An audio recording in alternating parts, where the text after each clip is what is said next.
During crises, governments may ban or seize items to maintain control. Historical precedents and executive orders highlight the vulnerability of personal possessions.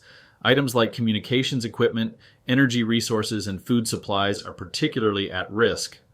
Understanding these potential confiscations is crucial for preparedness and safeguarding personal assets. During national emergencies, the United States government can seize private property through executive orders. Executive Order 10995 allows the seizure of communications equipment. Order 997 controls energy resources, and Order 998 grants authority over food resources and farms. These actions are justified as redistribution for the greater good during crises. Food stockpiles, including canned goods, boxed foods, bulk grains, and dehydrated supplies, are vulnerable to seizure by authorities. The Federal Emergency Management Agency can reallocate private food stocks during emergencies. Under Executive Order 998, not only supermarkets but also private home stashes can be legally requisitioned. Canned fish, with its high protein and long shelf life, is a top target during crises. Its essential omega-3 fatty acids and nutrients make it invaluable.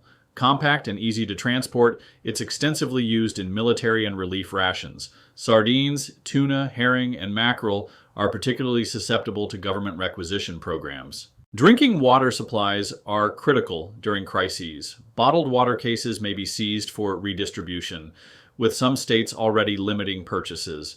Rainwater collection, restricted or illegal in certain areas, could face complete bans. Large water barrels and storage tanks become prime targets when municipal systems fail, ensuring essential access to water. Backup power systems, including gas, diesel, and solar generators, are vulnerable during grid failures. Executive Order 10997 permits the seizure of these energy resources, deemed critical infrastructure.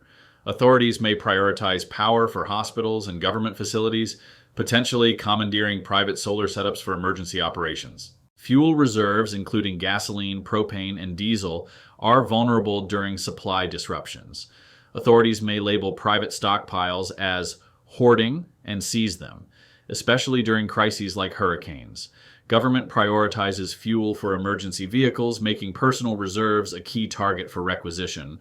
High-risk medications like antibiotics, painkillers, insulin, and asthma inhalers are crucial during medical emergencies. Authorities may requisition these private supplies to support hospitals, potentially leaving individuals without essential medications. This highlights the importance of understanding the risks associated with storing personal medical supplies during crises. First aid kits, especially those with advanced trauma supplies, are crucial during mass casualty events. Items like tourniquets, trauma bandages, and hemostatic agents may be requisitioned for emergency services. Even basic bandages and gauze can become targets when hospital supplies diminish, highlighting the importance of maintaining personal medical resources. Agricultural supplies face potential government seizures, impacting food production. Seeds and seed banks might be taken for optimal distribution. Fertilizers, especially those with dual use and explosives, are at risk. Farm equipment, hydroponic systems, and grow lights could also be requisitioned.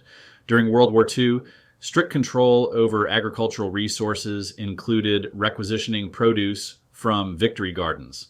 Legal precedents for weapon confiscation exist, as seen during Hurricane Katrina when New Orleans police seized legally owned firearms.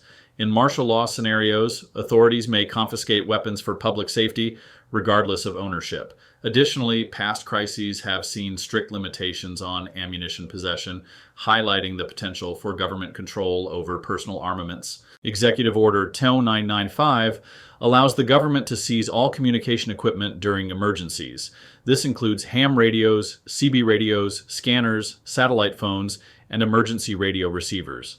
Controlling information is crucial in crises, making independent communication devices prime targets for confiscation. Executive Order 6102 in 1933 mandated Americans to surrender gold, setting a precedent for potential future confiscations of precious metals.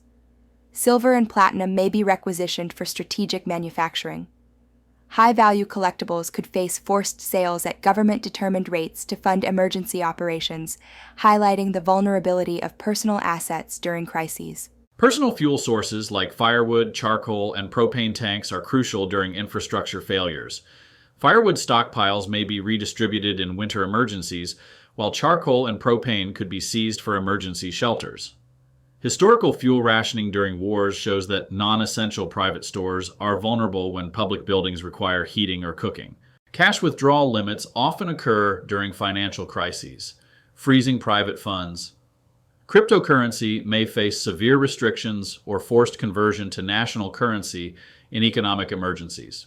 Barter items like alcohol and cigarettes have been restricted or confiscated during past economic disruptions, impacting their use as alternative currencies. Hygiene and sanitation supplies are critical during crises. The COVID-19 pandemic highlighted how governments redirected shipments of hand sanitizers, disinfectants, toilet paper, and personal hygiene items.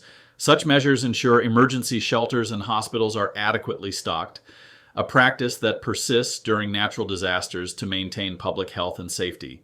Personal vehicles, including cars and trucks, can be requisitioned under Executive Order 998 for emergency transport. In flooding emergencies, private boats are often commandeered for rescue operations. Off-road vehicles like all-terrain vehicles, dirt bikes, and snowmobiles are crucial for accessing remote areas during disasters. Executive Orders 995 to 998 enable government control over communications, energy, and food resources. The Stafford Act empowers the Federal Emergency Management Agency for resource allocation during disasters. The Defense Production Act allows requisitioning essential materials for national defense. State emergency powers vary, permitting property seizure with different compensation levels. During the COVID-19 pandemic, the government redirected baby formula shipments, prioritizing regions despite private purchases. In Hurricane Katrina, New Orleans police confiscated legally owned firearms from residents.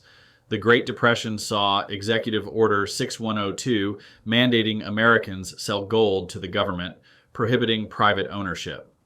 These instances highlight government intervention in crises. Disperse supplies across various locations, including remote or less obvious storage.